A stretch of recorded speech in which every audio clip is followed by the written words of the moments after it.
Today we're going to talk about 100 Days of Solitude. That was our homework. So Donna's here. Amazing. Welcome. So that was our homework for this Facebook Live.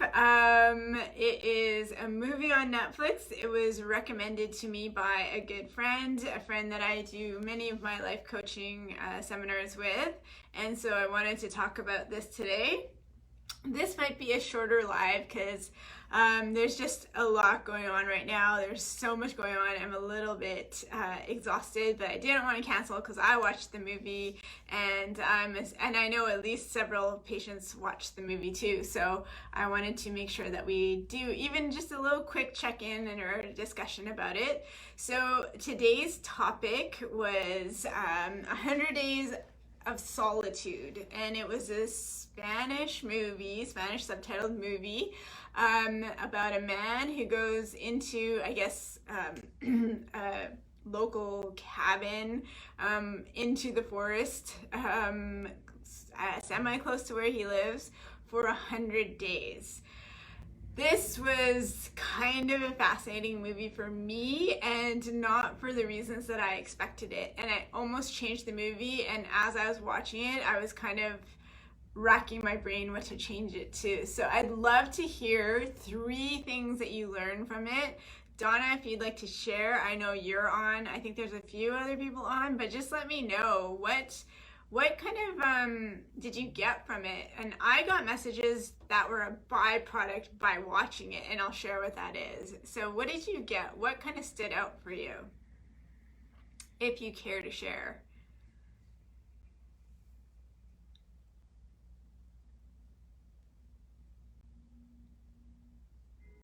And I know Jatinder watched it too, so hopefully she's on as well. So I'm seeing more people log on.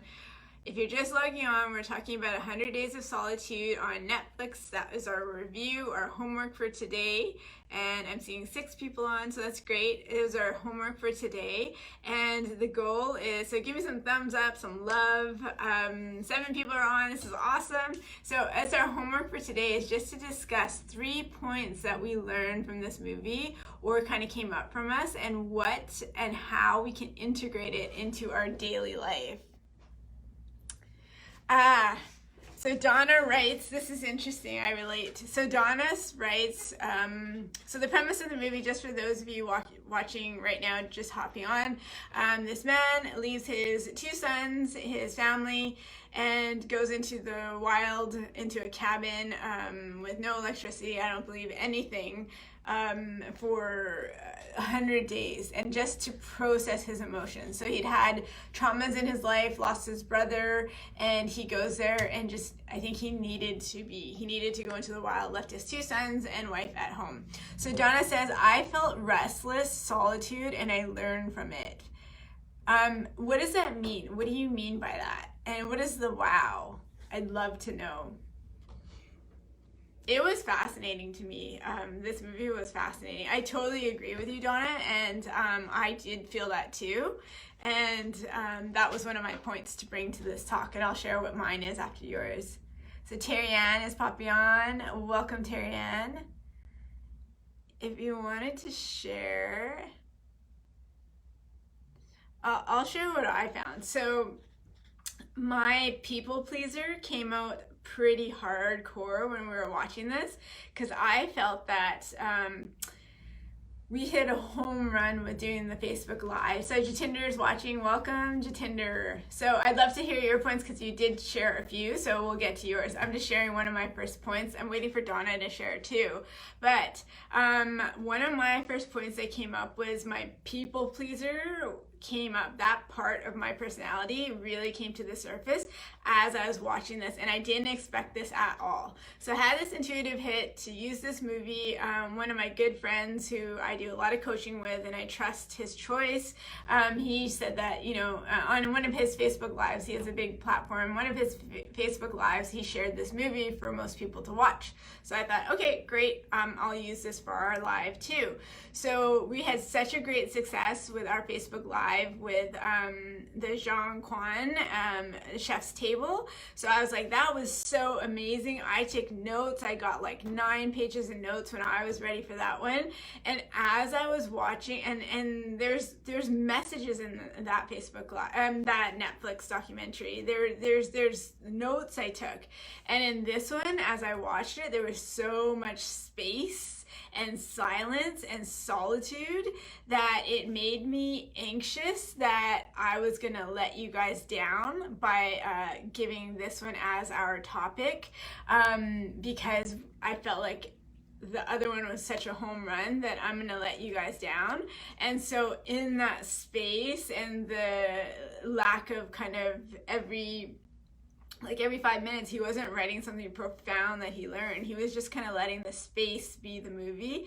And in that space, I found my people pleaser kind of came out hardcore. And I was like, I don't want to let them down. I think they're going to get bored. Maybe I should write in the notes, watch up until 20 minutes where it starts to pick up a little bit more.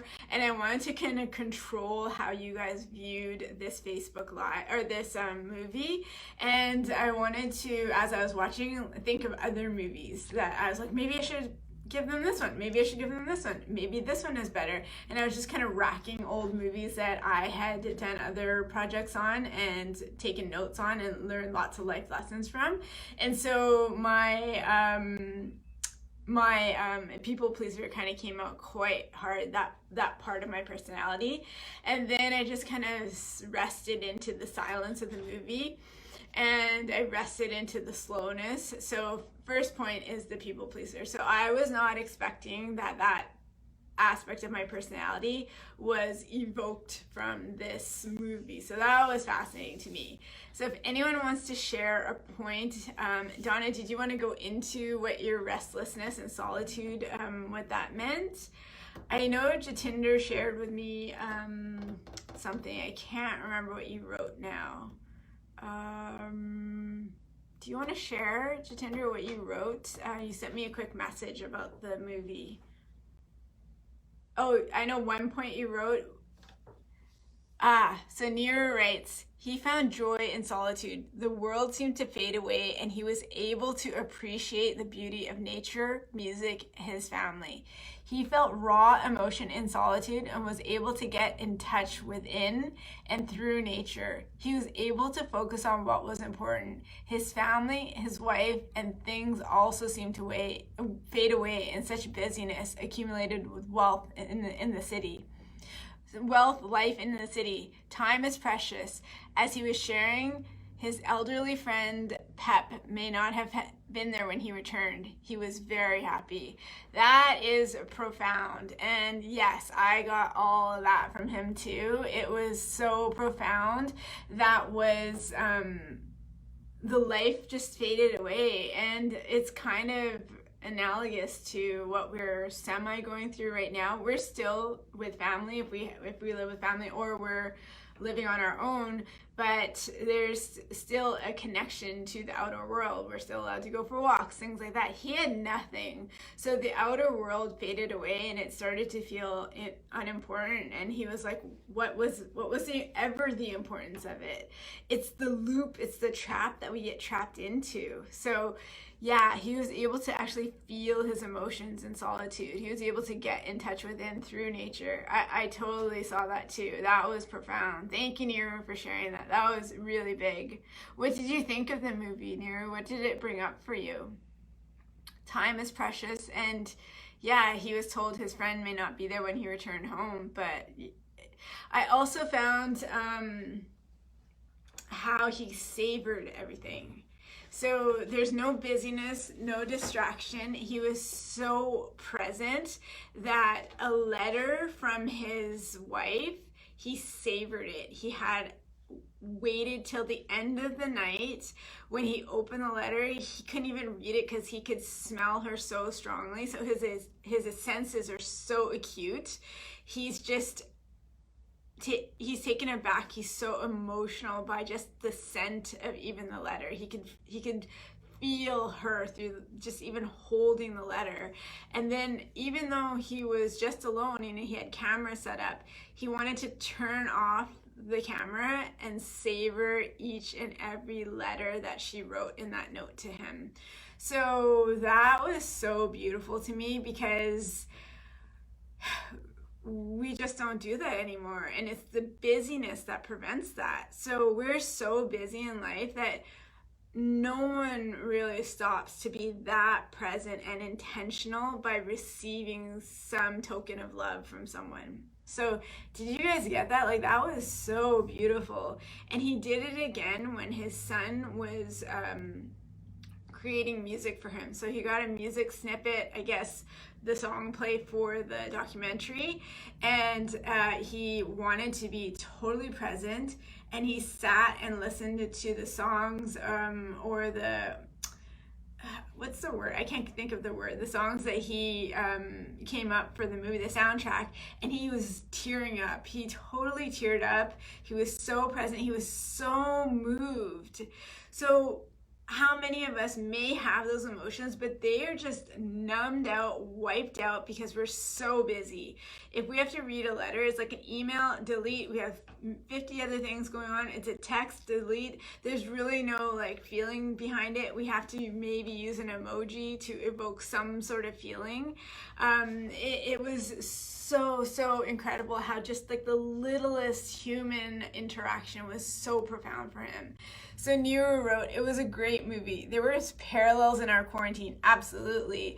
Parallels in our quarantine time now. A reminder to live simply, focus on what's important, and make room for the joy in the solitude make room for joy and solitude in a way we can. The nature in the mountains were stunning and beautiful. Yeah, the cinematography in this movie was beyond stunning. So I was just taken aback. So in that flow, he found oneness.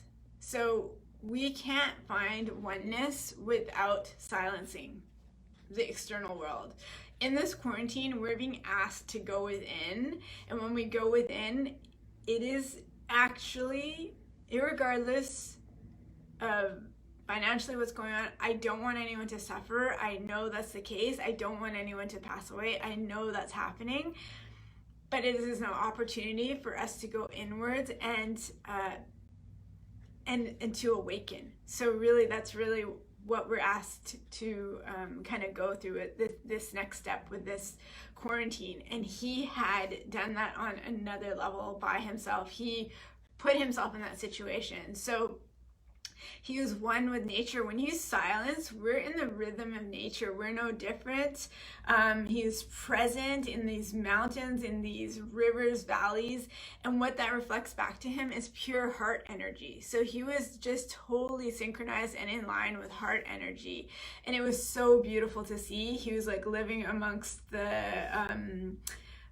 animals, he's in the river, he is totally tuned in, and his senses are so acute and present. There's nothing else. There's nothing for him to look at. No past, no present, just no past, no future, just present. And that is really a total awakening. And it's what it takes in order for us to go that deeply within. It's not easy during this modern day life because we're just so busy.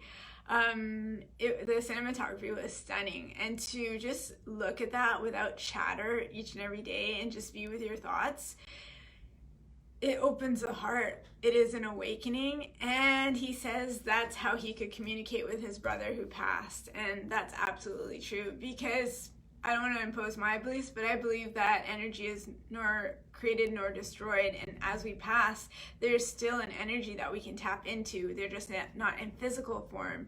And so when we're busy in day-to-day life, we can't tap into that energy. And he was so present, and everything else was silenced, and he was just left with his silence and his thoughts. And he said he could communicate through nature with his brother. So I thought that was so beautiful. I loved the little editing where at one point there was an animal, and as they were taking, I think it was a deer, and as they were taking steps back and forth, they had coordinated it with like piano keys. So it was like, just like Jiang Kwan was stating, that this is, it's like you tap into the symphony. You can hear the symphony of nature. And so that little animal just taking those steps in accordance with those piano notes. It was just illustrating that the symphony of life when we can tap into it. That's really what I got from it. I thought it was so beautiful. And once I was able to still myself from what was brought up for me from the silence, I thought it was a very, very powerful share, a powerful movie, especially mimicking our quarantine time. Any other thoughts for this movie? Any other shares? I see Shahina is watching. Hi, Shahina. Any other shares? And I think for Jatinder too, it brought up some triggers of feeling alone. And yeah, so that is, I can totally see that as watching that, just our feelings of being alone. And so that being triggered makes total sense to me too. It was very fascinating.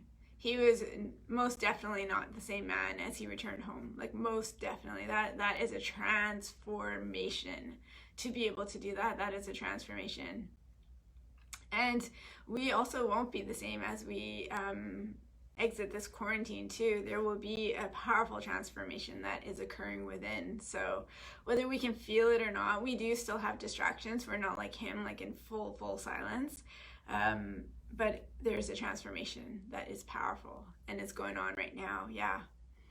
Anyone else? We can keep this short and sweet. If anyone else has anything, I thought it was a beautiful movie. It was just so stunning. And I love that he just captured. I love his playfulness. I think playfulness is the same vibration of heart energy and childlike energy, and he got really quite playful, and especially when it was warmer, and he thought that the colder weather made him feel lonely too, which I thought was very interesting as you kind of correlate seasonal affective disorder. And many of us who even is still in our busy lives will feel the blues, winter blues, as the weather gets darker. And he was alone in summer too, but he still felt so much happier in the summer, or the sun weather, warm weather, and he was a bit more lonely in the cold. So it was very interesting. I loved it. It was quite the experiment. I always see these things on Facebook, like, could you live in this cottage for 100 days without internet and no this, no that? And I've always thought, yes, I could. But seeing this movie, it proved that, overcoming the mind, which is what he was doing, it's not easy. So it was definitely a silencing of the mind and tapping into the heart. So to move from here to here, that is the journey of healing. And as philosopher Lao Tzu, Tzu, I'm butchering the quote, but he said that the longest journey you'll take is the 14 inches from the head to the heart. And that was really what this journey was in 100 Days of Solitude. It really was. Anyone else have any final thoughts before we close up? Things you learned, things you're going to integrate. Thank you for your shares, Neetu. Those are powerful. I love that you watched it and really took the homework to heart. I love that. I love that you saw such strong parallels too to the quarantine, because it really was. So anything else quickly? Anyone? Lynn. Oh yes, Lynn. Hi, Lynn. Lynn writes, it was a great movie. He was happy living a simple life, enjoying the breathtaking scenery, in tune with nature and wildlife. He was one. Yes, he was living from the heart, which is oneness. Living from the heart means that there is no you or me or us or them. It's like we're all part of this one continuum, and he put himself into that. And I think the mind chatter resisted it at first, but as he surrendered into it, he became one with the rhythm of nature and wildlife. Absolutely. So in our busy life, we are not one with nature. We are popped out. That's why there's a us versus them, us versus you, my diet versus your diet, my health views versus your health views. Those are all popping out of oneness. That's not a oneness thought. So when we're oneness, it's like him. There's a continuum. And you could have opposing views as a friend, but you know that it's all part of the same continuum. You're not like my side versus your side.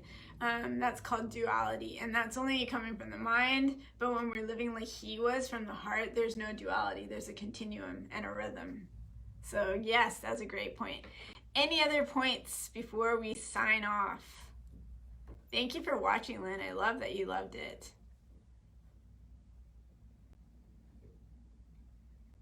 Anything else? Any other shares? Give me some thumbs up, some hearts, some likes. And let me know if you'd like to do another movie. I do have something that I'm trying to set up, a little special interview Facebook Live. This week has just been a little bit busy. I'm launching my program, Master Your Metabolism. Thank you, Lynn. Oh, it's my pleasure.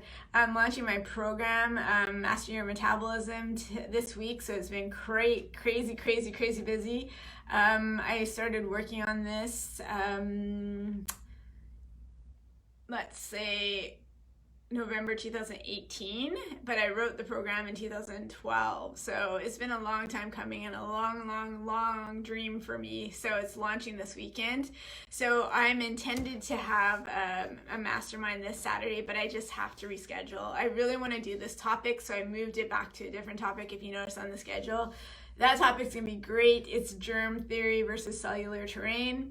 And if you've ever treated with me, I give under remedies, which is all treating on the cellular terrain, and it will go over what the germ theory is, which is like we have to protect, barricade from the outside world versus we heal from within and we're resistant to the outside world. So Neera says she's looking forward to it. Thank you. Yes, keep up and just check for the dates. I can't recall the date right now, but it'll be on the schedule.